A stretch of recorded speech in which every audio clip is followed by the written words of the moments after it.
আদৌ কি সংযুক্ত আরব আমিরাতের ভিসা জানুয়ারি কিংবা ফেব্রুয়ারি মাঝামাঝি সময় খুলতে পারে? তো আজকে এই বিষয় নিয়ে এই ভিডিওতে সম্পূর্ণ কথা বলবো।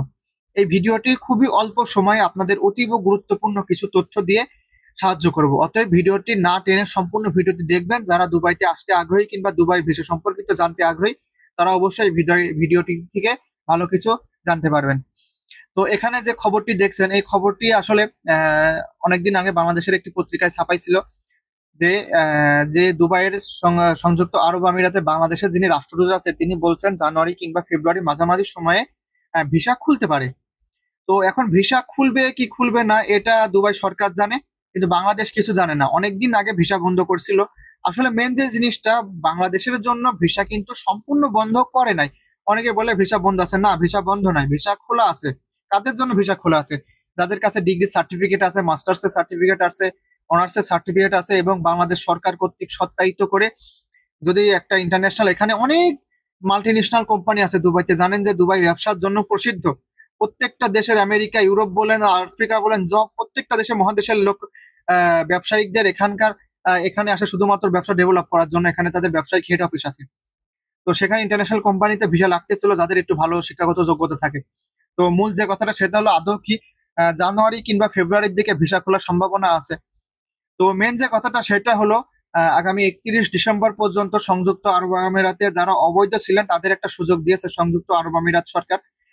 যেখানে বলা হয়েছে যে 31 তারিখের ভিতরে যারা ভিসা নাই, দুবাইতে অবৈধ আছেন, শুধুমাত্র বাংলাদেশের জন্য না, এখানে যারা অবৈধ আছে, প্রত্যেকটা দেশের যারা অবৈধ আছে, তারা ভিসা যদি কোম্পানিতে লাগাইতে পারেন, কোনো কোম্পানিতে লাগাইতে পারেন, লাগাই বৈধ হয়ে যান। আর যদি আপনারা বৈধ না হন তাহলে পারে অবশ্যই আপনারা আউট পাস নিয়ে আপনাদের নিজ দেশে চলে যান, মানে ব্লক হওয়ার আগে। কারণ এটা যখন 31 তারিখ এটা শেষ হয়ে যাবে, অবশ্যই দুবাই পুলিশ একটা পুরা বা দুবাইতে কিংবা সংযুক্ত আরব আমিরাতে একটা ডেট দেবে। যারা অবৈধ আছে, অবৈধ অধিবাসী আসে, তাদের বিষয়ে অবশ্যই অ্যাকশন নেবে। অ্যাকশন নেওয়ার পরে যখন একটা ক্লিয়ার পরিস্থিতি হয়ে যাবে, তখন হয়তো বাংলাদেশিদের জন্য ভিসা খোলা সম্ভব হইতে পারে। তবে জানুয়ারি ফেব্রুয়ারি মাঝামাঝি একটা ভিজিট ভিসা খুলবে, এটা 100% সত্য। এর আগে আমরা দেখছি ভিজিট ভিসা খোলার কারণে অনেক বাংলাদেশি দুবাইতে ঢুকায় এবং ঢোকার পরে তারা এমপ্লয়মেন্ট ভিসায় মানে ট্রান্সফার করে। তো এবারে ভিজিট ভিসা খোলার পরে ট্রান্সফার ভিসায় দেবে কি দেবে না সেটা আসলে কেউ সঠিক জানে না। তো এই বিষয়ে দুবাই সরকার এখনো কোনো ডিক্লেয়ার দেয়নি। তো দুবাই সরকার কি করবে না করবে সেটা দুবাই সরকার জানে। এই বিষয় নিয়ে আমরা আগে থেকে কোনো মন্তব্য দিতে বলবো না। আর যারা মনে করেন যে সামান্য কিছু অ্যাড, মানে দুবাইয়ের যে একটা, আপনি দেখছেন যে বাংলাদেশের কিছুদিন আগে যে সংবাদ সম্মেলনটা ভাইরাল হয়েছিল, ওইটা দিয়ে অনেক কিন্তু আদম ব্যবসায়ী আছে, তারা কিন্তু পাসপোর্ট নিয়ে অলরেডি শুরু করে দিছে। তো অবশ্যই আপনারা এই কাজগুলো থেকে বিরত থাকবেন।